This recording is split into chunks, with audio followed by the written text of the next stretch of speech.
Teologia para Todos, o seu curso de teologia com qualidade. E hoje nós vamos estudar Apocalipse capítulo 17. Convido você para abrir a Bíblia, a Palavra de Deus, Apocalipse capítulo 17.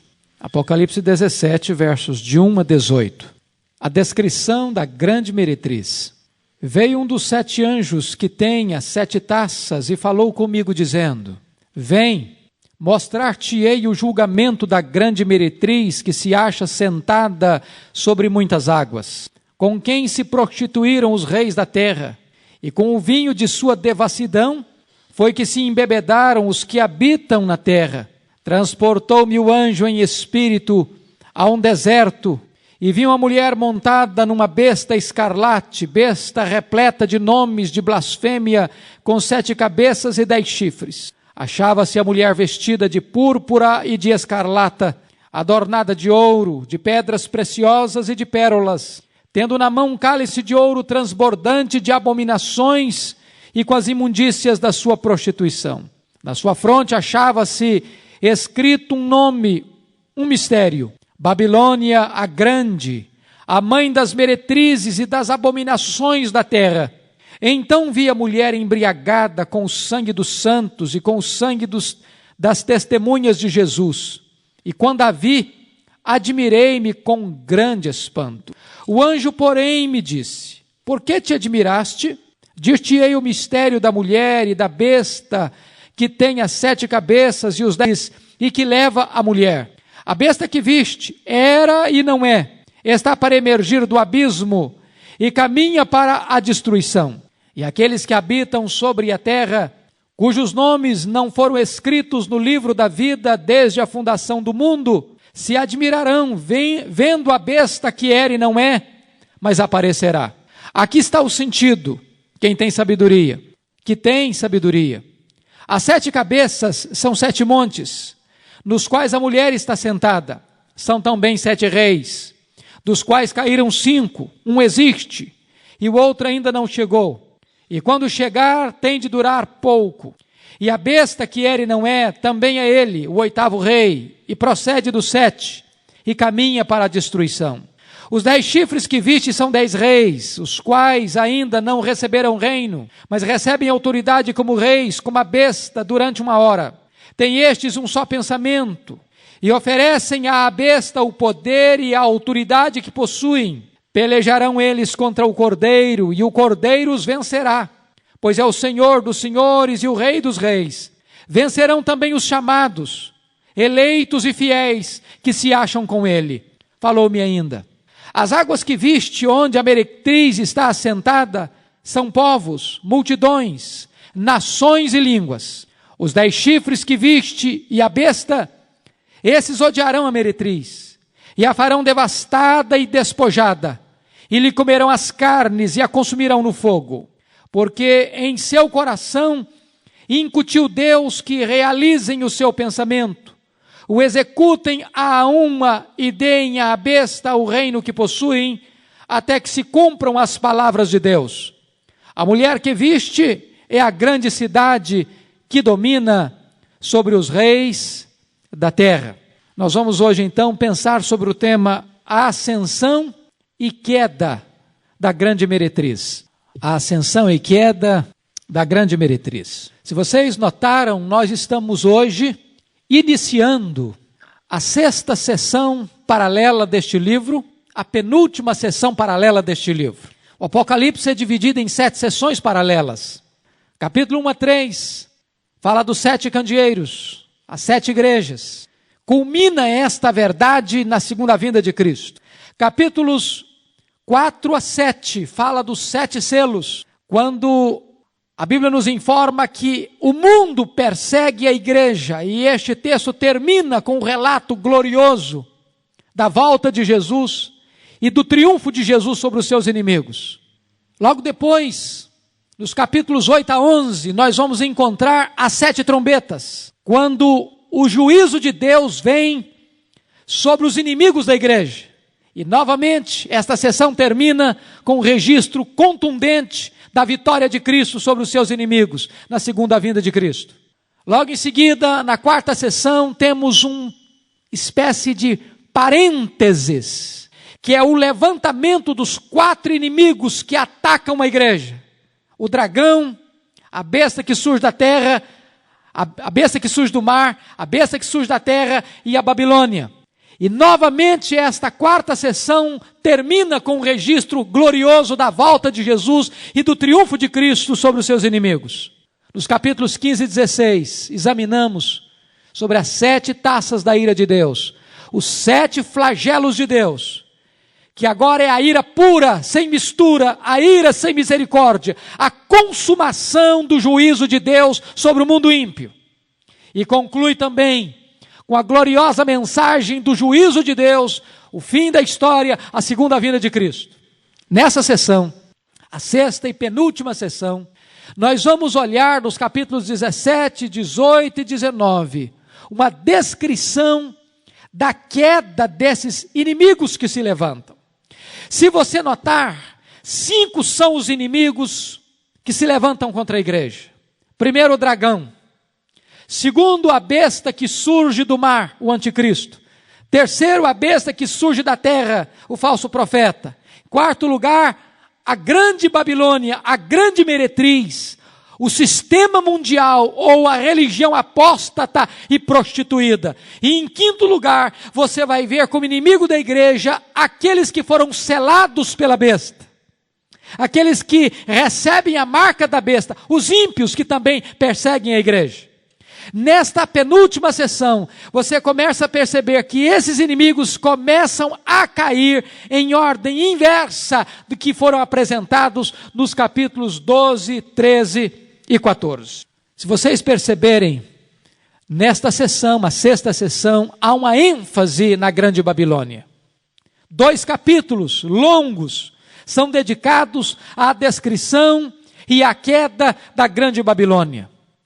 Isto porque este assunto era da mais alta importância para João, para a igreja primitiva, para a igreja ao longo dos séculos e, sobretudo, para a igreja no tempo do fim. Então, hoje, nós gostaríamos de entrar neste capítulo 17 e procurar tirar daqui as lições precípuas que ele nos ensina.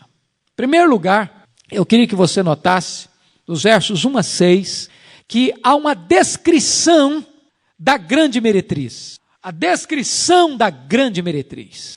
João começa a descrever esta grande meretriz. E o registro que você começa a ver é que ele recebe uma mensagem: vem, mostrar-te-ei o julgamento da grande meretriz.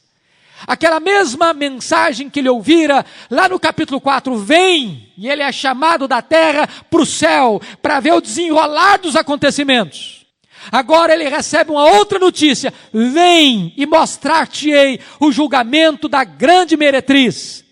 Se você notar lá no capítulo 21, versículo 9, João vai escutar esta mesma palavra, quando diz assim: vem mostrar-te-ei a noiva, a esposa do Cordeiro. Notem vocês que há aqui um contraste. Ele vai começar a fazer um contraste agora. Que contraste é esse?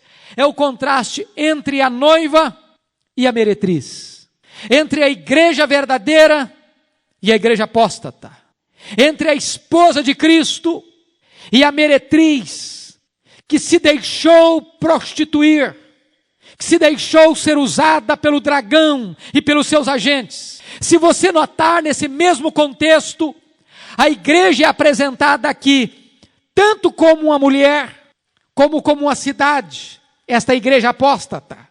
Ela é a meretriz e ela é a Babilônia. Assim como a igreja verdadeira nos é apresentada como a noiva do Cordeiro e como a Nova Jerusalém. Então 2 figuras se nos apresentam para retratar a igreja de Cristo: uma mulher e uma cidade. Se a igreja verdadeira é a noiva do Cordeiro e a Nova Jerusalém, a igreja falsa, a igreja apóstata, o sistema do mundo, a igreja prostituída, é a meretriz e é a grande Babilônia. Se você notar, o diabo sempre quis imitar a Deus. É a tentativa e o esforço dele de macaquear o projeto divino, de mimetizar o projeto divino. Como Cristo tem uma noiva, Ele quer também apresentar para o mundo. E não consegue produzir nada melhor do que uma meretriz, do que uma grande prostituta. Como Deus tem uma cidade santa, Ele não consegue produzir nada melhor do que senão a Babilônia, a mãe das meretrizes. E o que é a grande Babilônia? O que é esta mulher meretriz? Senão o sistema eclesiástico de Satanás. Senão o sistema religioso, que embora fala em nome de Deus, que embora se apresenta na história em nome da igreja, está mancomunada, imiscuída, misturada, num sincretismo religioso, que leva a humanidade a se afastar de Deus, que leva a humanidade a se apostatar da fé, que leva a humanidade a uma crença falsa, num Deus falso, uma esperança falsa e uma salvação falsa, uma perdição eterna. Eu queria que você notasse que a grande meretriz não apenas nos é apresentada aqui como uma figura falsa da igreja, mas a primeira expressão que João vai notar sobre esta grande meretriz é que ela é conhecida pela sua influência mundial. Veja o verso 1. Veio um dos 7 anjos que tem as 7 taças e falou comigo dizendo: vem, mostrar-te-ei o julgamento da grande meretriz que se acha sentada sobre muitas águas. O que significa isso? O que representa esta mulher assentada sobre muitas águas? Você vai encontrar a explicação disso no próprio texto. Quando você lê no verso 15 do mesmo capítulo, falou-me ainda: as águas que viste onde a meretriz está assentada são povos, multidões, nações e línguas. Ou seja, esta mulher, esta falsa igreja, esse sistema mundial, esse sistema corrompido, é um sistema que espalha os seus tentáculos por todo o mundo. Esta igreja está presente em todo o mundo. Ela tem uma influência mundial. Ela exerce a sua jurisdição no mundo inteiro. E se você perceber com muita clareza, daqui a pouquinho, nós vamos perceber que esta Babilônia, ou esta grande meretriz, ela não é apenas a cultura ou a religião sem Deus, mas ela é a cultura e a religião contra Cristo. Ela não é apenas neutra, ela se opõe ao verdadeiro evangelho. Ela estará sempre em choque com o Cordeiro e com os seguidores do Cordeiro. Ela sempre tomará um rumo anticristão, sempre que enfrentar no seu caminho a igreja verdadeira, adoradora de Cristo. Note você outro detalhe desta grande meretriz. Não apenas ela é uma imitação falsa da igreja verdadeira, não apenas ela tem uma influência universal, mas em terceiro lugar, ela é conhecida pela sua riqueza, pela sua ostentação. Veja o verso 4. Achava-se a mulher vestida de púrpura e de escarlata, adornada de ouro, de pedras preciosas e de pérolas, tendo na mão um cálice de ouro. Você pode perceber que ela está adornada de riquezas, de ouro, de joias, de pedras, de pérolas. Ela ostenta. Ela manifesta diante do mundo a sua riqueza, a sua pompa, a sua glória, a sua influência econômica, o seu poderio econômico. Ela ostenta diante do mundo o seu luxo. E sabe, irmãos, esta, na verdade, é uma descrição do mundo. Quando blasona, quando ostenta, quando proclama o seu luxo, a sua riqueza, seus banquetes, suas vestes, seus carros luxuosos, sua pompa, sua glória, seu brilho, seu encanto, seu vestuário requintado. Na verdade, esta igreja tenta impressionar o mundo pelo poderio que ela tem através da sua riqueza e ostentação. Ela vai se apresentar assim. Ela vai vender a sua imagem desta maneira, como uma igreja poderosíssima. que tem um altíssimo poder econômico. E se você notar, a grande meretriz, a igreja apóstata, a igreja falsa, a igreja que vem macaqueando e tentando imitar a noiva, ela sempre vai querer atrair as multidões pela sua aparência, pela sua beleza externa, pelo seu fulgor, pela sua capacidade de influenciar os homens e as nações, pelo seu poderio e pela sua influência econômica. Só um detalhe, você vai ver um grande contraste aqui, você pode já notar no próprio verso 4. Ela aparenta e apresenta um cálice de ouro. O exterior é bonito, é rico, é brilhoso, mas quando você vai examinar o que está dentro desse cálice de ouro, você vai ficar chocado, porque há um contraste entre aparência e realidade, entre o que ela mostra e o que ela é, entre a propaganda que ela faz e aquela que ela tem no seu interior, porque o cálice é de ouro, mas ele está transbordante de abominações e com as imundícias da sua prostituição. E aqui você encontra então uma quarta característica desta falsa igreja, desta meretriz, é que ela é conhecida não apenas pela sua imitação, pela sua influência mundial, pelo seu poder econômico, mas ela é conhecida também pelo seu poder de sedução. Você pode notar isso no verso 2, com quem se prostituíram os reis da terra, e com o vinho da sua devassidão foi que se embebedaram os que habitam na terra. Você encontrou isso aqui no verso 4, que o cálice de ouro está transbordante de abominações e com as imundícias da sua prostituição. E você encontra isso mais definidamente no verso 5, na sua fronte achava-se escrito um nome, um mistério, Babilônia, a grande, a mãe das meretrizes e das abominações na terra. Em Roma, havia uma prática que as prostitutas carregavam na fronte, na testa, o seu nome. Elas tinham uma tarjeta na testa, onde elas colocavam o seu nome. A prostituta, a grande meretriz, a grande Babilônia, a religião prostituída, carrega também na sua fronte o seu nome. Babilônia, a grande, a mãe das meretrizes e das abominações na terra. Ou seja, ela é a mentora, ela é a genetriz, ela é a mãe, ela é quem concebeu no seu ventre todas as outras ideias, religiões, conceitos, heresias, distorções, sincretismo, misticismo, que apartaram os homens de Deus. E de que maneira ela fez isso? Através da sedução. Através da sedução. Se você notar, essa figura na Bíblia de abandonar o Deus verdadeiro para adorar outros deuses, para adorar ídolos, para se curvar diante de falsos deuses. A Bíblia coloca isso como prostituição, como fornicação, como adultério espiritual. O que esta religião apóstata está fazendo é exatamente isso. Ela está desviando os olhos da humanidade do Deus verdadeiro, do culto verdadeiro, para um Deus fabricado, para um culto espúrio. E a Bíblia chama isso de prostituição. Agora prestem atenção nesse detalhe importantíssimo. Você vai ler na Bíblia e vai sempre notar que onde houve idolatria, houve imoralidade.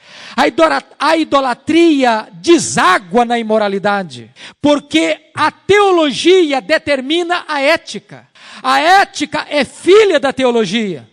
É por isso que quando Paulo vai escrever aos Romanos, ele diz que a ira de Deus revela dos céus contra toda impiedade e perversão dos homens. Não diz Paulo que a ira de Deus se revela contra a perversão e a impiedade, mas contra a impiedade e a perversão. Por quê? Porque impiedade é questão teológica, perversão é questão ética. Impiedade é quando o homem abandona Deus, perversão é quando o homem se chafurda no pecado. Esta é a questão aqui. Esta grande meretriz desvia os homens da verdade e conduz os homens à perversão moral. Se vocês notarem, meus irmãos, sempre que abandona-se a verdade sempre que se abandona a verdade, sempre que os homens abraçam o liberalismo, a heresia, o misticismo, o sincretismo, o agnosticismo e todos os ismos, isso não é apenas um abandono da verdade, mas o passo seguinte ao abandono da verdade é um mergulho na devassidão moral. É isso que está acontecendo aqui. Mas vamos ver uma outra característica desta meretriz. Esta meretriz tem uma outra característica também, é que ela é conhecida não apenas por causa da sua sedução, mas esta grande meretriz é conhecida também por causa da sua terrível violência. Violência. Vejam vocês o verso 6, por favor.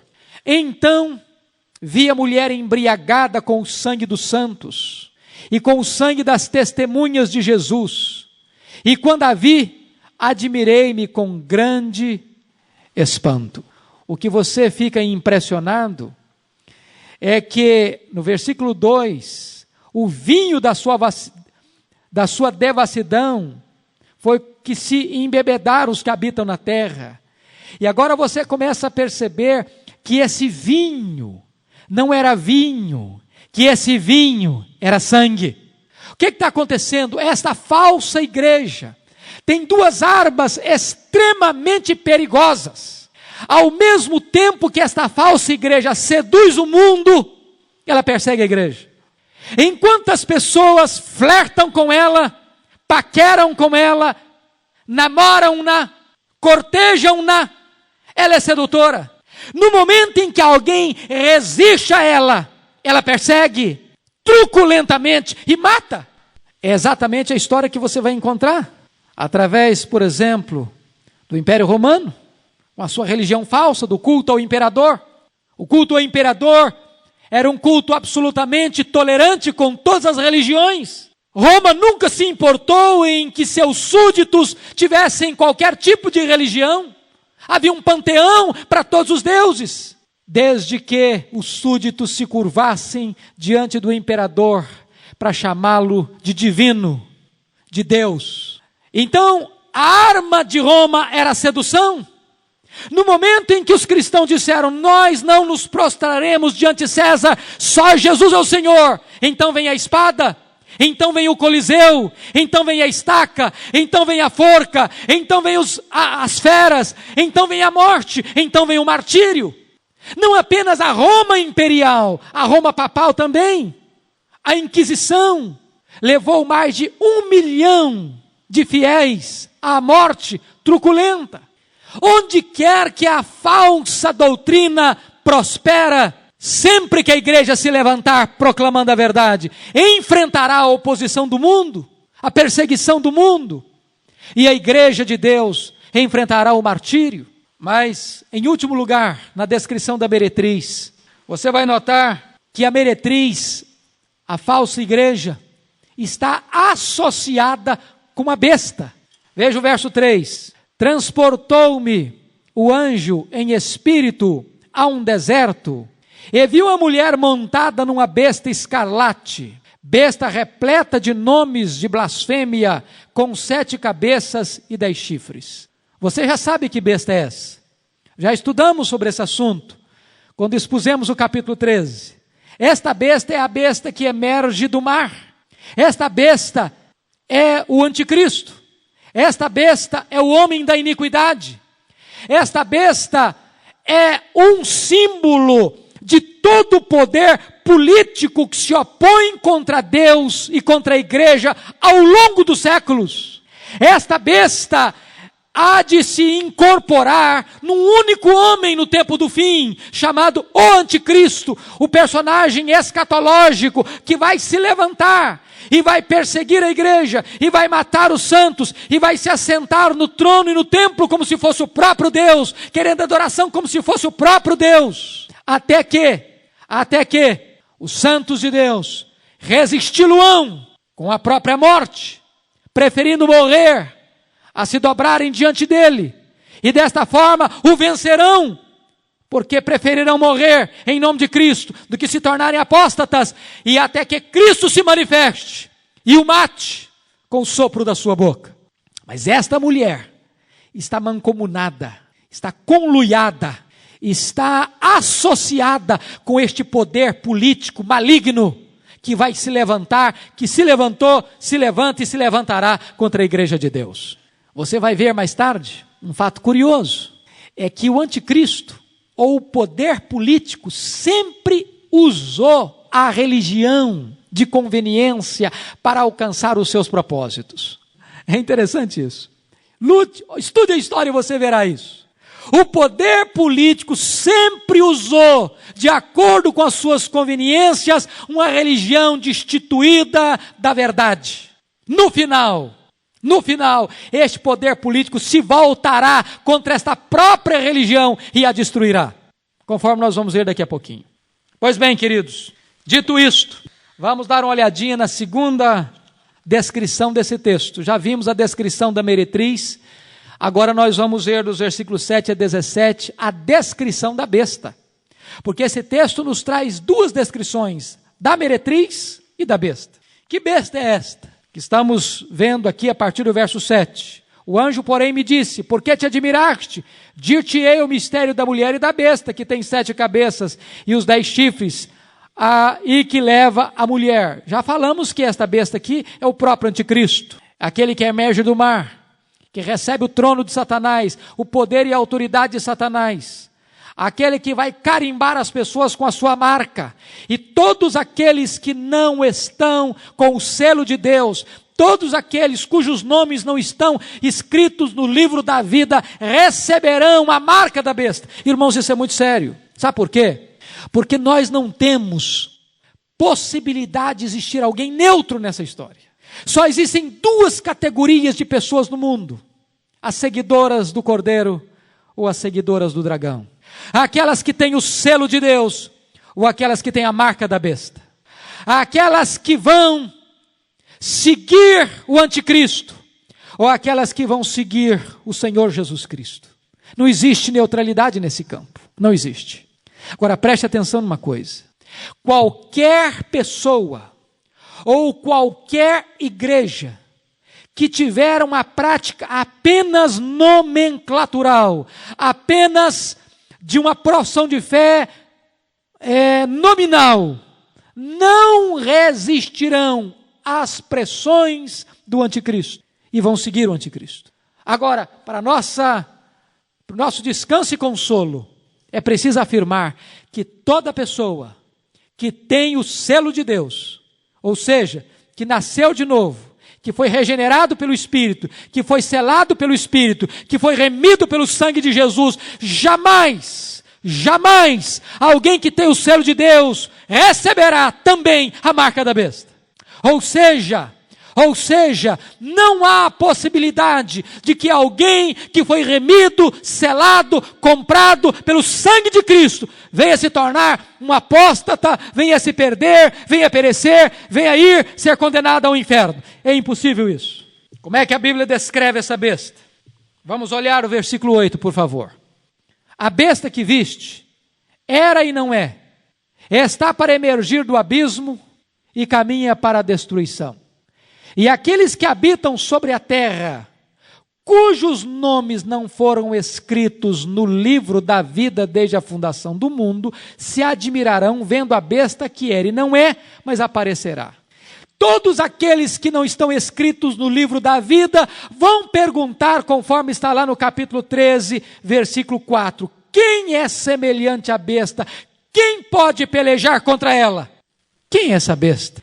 Quem é essa besta? Que era e não é, e está para emergir do abismo, e caminha para a destruição. Se você notar, esta besta, dentro da visão amilenista, e eu concordo com essa vertente, não é apenas uma descrição futurista escatológica. Por quê?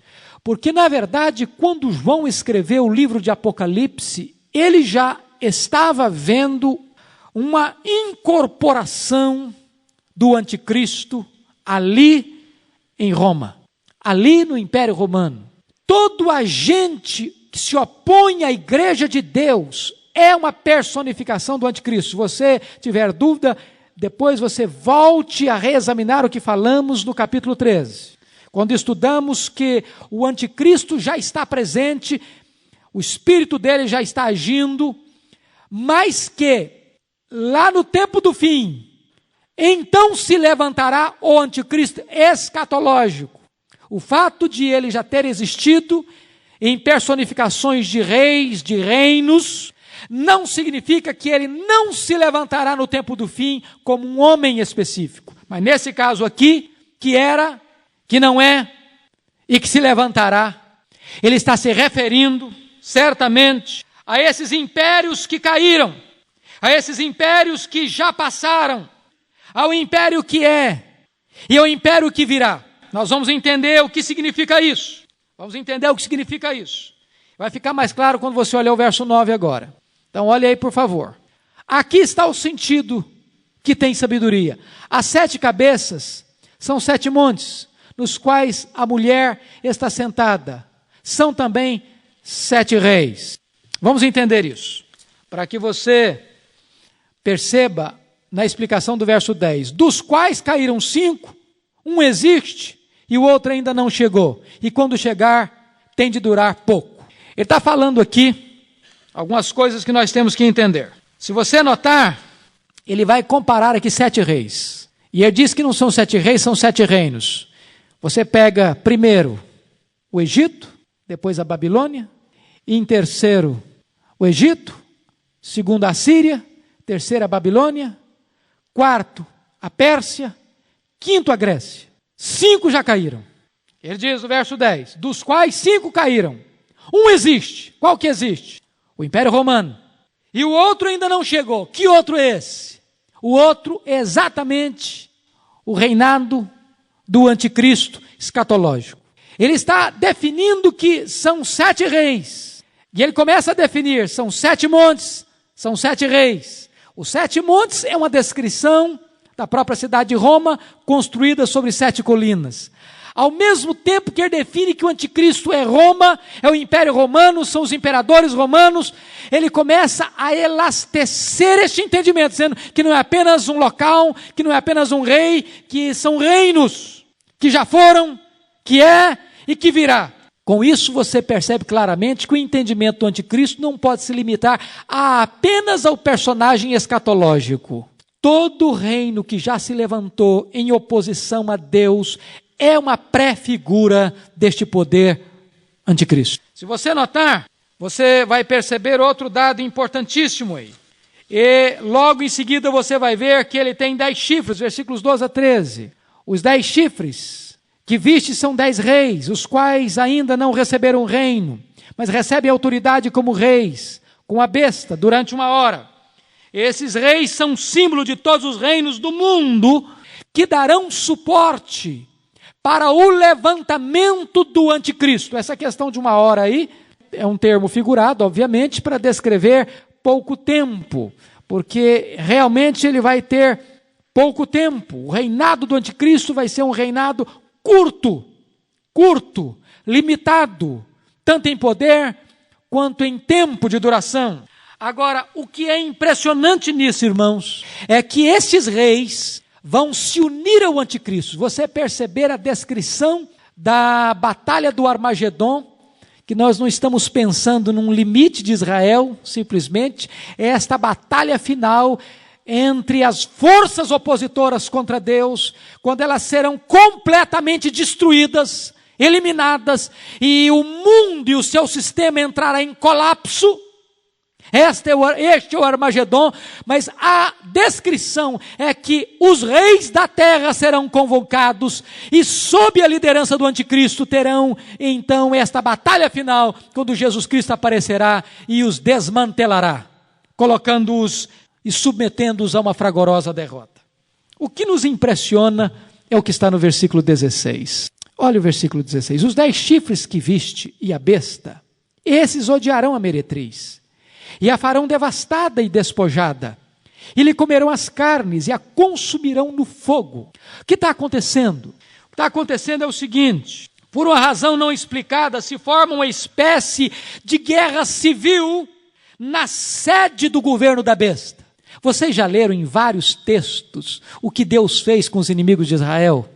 Quando Israel estava diante de uma situação embaraçosa, seus inimigos eram numerosos, Israel não tinha condições de medir força com força, poder com poder, destreza com destreza. O que Deus fazia? Deus fazia com que os inimigos se confundissem e se autodestruíssem.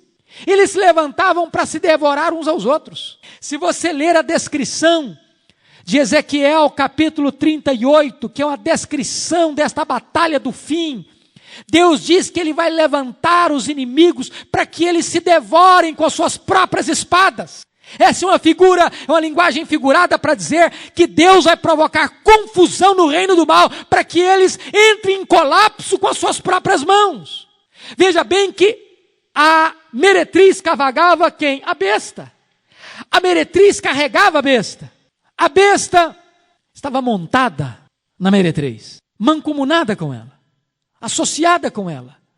Mas quando a besta, o anticristo, recebe a sua derrota fragorosa, depois que ela é levada a colher uma amarga derrota, então a própria besta se volta contra esse sistema religioso que o alimentou, que alimentou o anticristo para destruí-lo. Por quê? Porque nesse momento nós temos que entender uma coisa: nem toda meretriz é religião satânica declarada. Se o fosse, não seduziria todos os habitantes da terra. O que nós vamos perceber é que enquadra-se dentro desta grande meretriz religiões até mesmo que possam se intitular de cristãs, mas que, consciente ou não, vão estar trabalhando para o favorecimento do anticristo.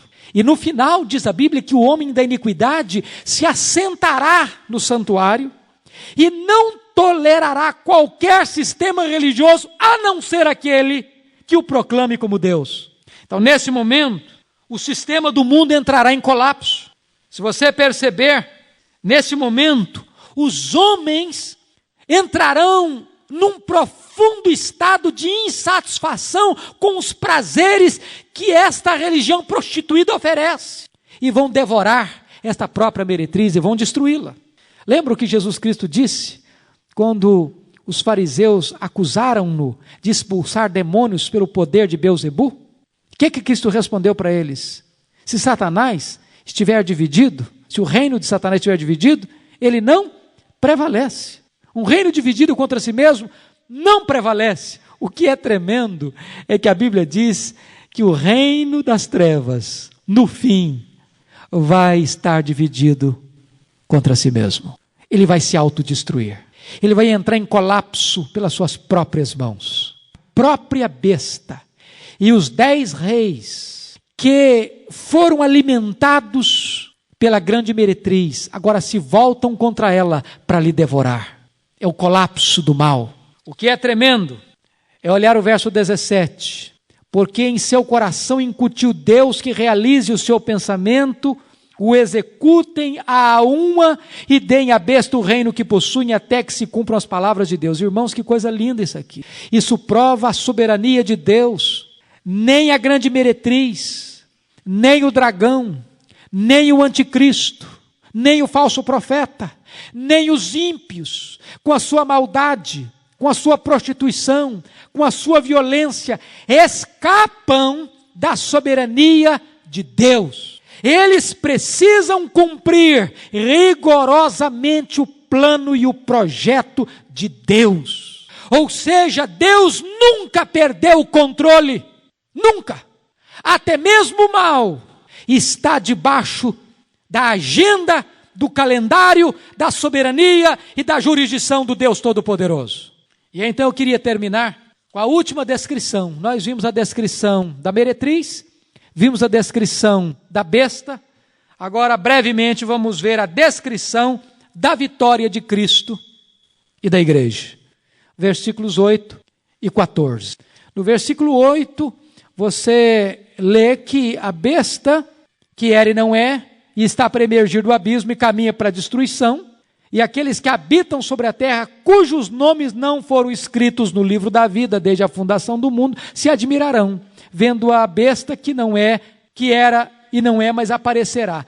Ele faz uma distinção aqui entre aqueles que estão com os nomes escritos no livro da vida do Cordeiro e aqueles que estão com o nome escrito no livro da vida do Cordeiro. Quem está com o nome escrito no livro da vida não se intimida diante da perseguição da besta, não adora a besta. E somos informados lá no capítulo 13, 7 e 8, que o mundo inteiro vai adorar a besta, exceto aqueles cujos nomes estão escritos no livro da vida.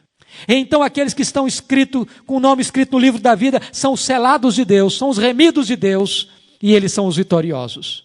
Mas no verso 14 é uma expressão belíssima, e você vai notar algumas coisas. Diz aí, pelejarão eles. Eles quem? Os reis, o anticristo, a besta, a meretriz. Pelejarão eles contra o Cordeiro, e o Cordeiro os vencerá, pois é o Senhor dos senhores e o Rei dos reis. Vencerão também os chamados, eleitos e fiéis que se acham com ele. Chama a sua atenção para 4 detalhes importantes. Primeiro, a vitória de Cristo é devida ao seu sacrifício. Pelejarão contra o Cordeiro. Essa expressão, quando aparece o Cordeiro, a ênfase é a sua morte sacrificial e redentora. Cristo venceu porque morreu. Cristo desarticulou o inferno com a sua morte. Diz Paulo aos Colossenses que ele triunfou sobre o diabo e as suas hostes na cruz. Louvado seja Deus. Aquilo que o inferno pensava que seria uma vitória dele, foi exatamente a sua derrota fragorosa. A cruz de Cristo. Foi na cruz que Cristo desbaratou o inferno. Foi exatamente no momento em que Jesus Cristo, morrendo, resgata a igreja e tira o seu povo da potestade de Satanás, do império das trevas, do domínio do inferno. É exatamente aí que Jesus Cristo impõe sobre o diabo e suas hostes a mais fragorosa derrota. Ele é o Cordeiro, que foi morto, mas está vivo. A segunda coisa que você nota é que a vitória de Cristo é devida à sua suprema posição. Quem é Ele? Quem é esse vencedor? Ele é o Senhor dos senhores e é o Rei dos reis. Ele é o Supremo, o Todo-Poderoso. Não são os Césares, não são os reis, não são os poderosos da terra, não será o anticristo, não será o falso profeta. Ele é Jesus, o Senhor absoluto nos céus e na terra, diante de quem todo joelho precisa se dobrar e toda língua precisa proclamar que Ele é o Senhor. Isso é uma coisa fantástica. Precisamos entender que muitas vezes na história, conforme nós lemos no capítulo 11, versículo 7, vai parecer que estas forças anticristãs são mais fortes. 11:7 diz, quando tiverem então concluído o testemunho que devem dar, a besta que surge do abismo pelejará contra elas e as vencerá e matará. São as duas testemunhas, símbolos da igreja. Como no capítulo 13, nós somos informados também, e você vai perceber isso, lá no capítulo 13, versículo 7, quando diz, foi-lhe dado também que pelejasse contra os santos e os vencesse. Dá a impressão, tem hora, que o poder do mal é invencível. Quantas vezes a igreja de Deus já passou por vales, por momentos dramáticos, por momentos de aflição, em períodos da história, onde cristãos foram presos, foram torturados, foram massacrados, foram espoliados, foram mortos. Há momento em que parece que a força anticristã é imbatível. O século XX foi o século de maior número de mártires da história da igreja.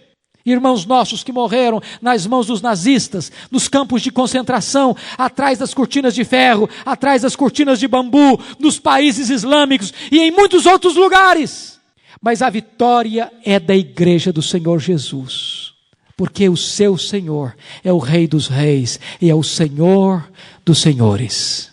Terceiro lugar, você vai notar a vitória de Cristo será completa sobre todos os seus inimigos. Vejam vocês, queridos irmãos, que nos versículos 8, deste capítulo 17, versículos de 8 a 11, você vai perceber a derrota da besta, você vê o fim da besta, de 8 a 11. Logo depois, de 12 a 14, você vai ver o fim dos 10 reis. E logo depois, de 15 a 16, você vai ver o fim da grande meretriz. Se este capítulo 17 nos apresentam 3 inimigos, a besta, os 10 reis E a grande meretriz, este mesmo capítulo já nos apresenta a derrota fragorosa desses 3 inimigos que se levantam. Mas finalmente, você nota que a igreja acompanha a vitória do Cordeiro. Veja aí o versículo 14. Vencerão também os chamados eleitos e fiéis que se acham com ele. Louvado seja Deus. A igreja é vitoriosa. A igreja é vencedora. Agora preste atenção nisso. Quem é a igreja? Quem é a igreja? Eu louvo a Deus pelo detalhe do texto. Quem é a igreja? A igreja são os chamados, os eleitos. E alguém poderia bater no peito e dizer: eu sou um chamado, eu sou um eleito, eu sou um vencedor, vivendo uma vida medíocre, mancomunada no pecado, mantendo apenas um religiosismo de fachada e de rótulo. Mas bendito seja Deus, quando fala da igreja vencedora, diz que ela é a igreja eleita, que ela é a igreja dos chamados, mas diz também que é a igreja dos fiéis. Quem é que são os eleitos? São os fiéis. A única prova que uma pessoa pode dar de que ela é eleita de Deus é se ela é fiel. Os eleitos são fiéis. Os eleitos são aqueles que creem, são aqueles que obedecem, são aqueles que buscam santidade e vida irrepreensível. Aliás, é importante que se diga que a doutrina da eleição é uma doutrina sublime, bíblica, sólida, absolutamente bíblica. Entretanto, em momento nenhum esta doutrina encoraja a devassidão, a vida comprometida com o pecado, com a falta de zelo e de santidade. Deus nos escolheu antes da fundação do mundo para sermos santos e irrepreensíveis. A prova de que somos eleitos é se estamos vivendo em novidade de vida, vivendo em piedade, em santidade, se somos fiéis ao Senhor. E eu pergunto, na aplicação, de que lado você está nessa batalha? Você não pode deixar para decidir isso no final. Ou você é um seguidor do Cordeiro, ou você é um seguidor do dragão. Ou você é noiva, ou você faz parte desta grande meretriz. Ou você tem o selo de Deus, ou você tem a marca da besta. Não há como ficar em cima do muro, não há como ficar em campo neutro. Quem não é por mim, disse Jesus, é contra mim. Quem comigo não ajunta, disse Jesus, espalha. Irmãos, este estudo do Apocalipse é um estudo absolutamente confrontador para o nosso coração. De que lado nós estamos? Que Deus nos ajude a entender a necessidade urgente de fazermos parte desta agremiação, desta família do Cordeiro, que vence com o Cordeiro, que está com o Cordeiro e que vai reinar com o Cordeiro. Que Deus nos abençoe. Amém. Vamos orar ao Senhor. Inscreva-se em nosso canal. Obrigado por assistir o nosso vídeo.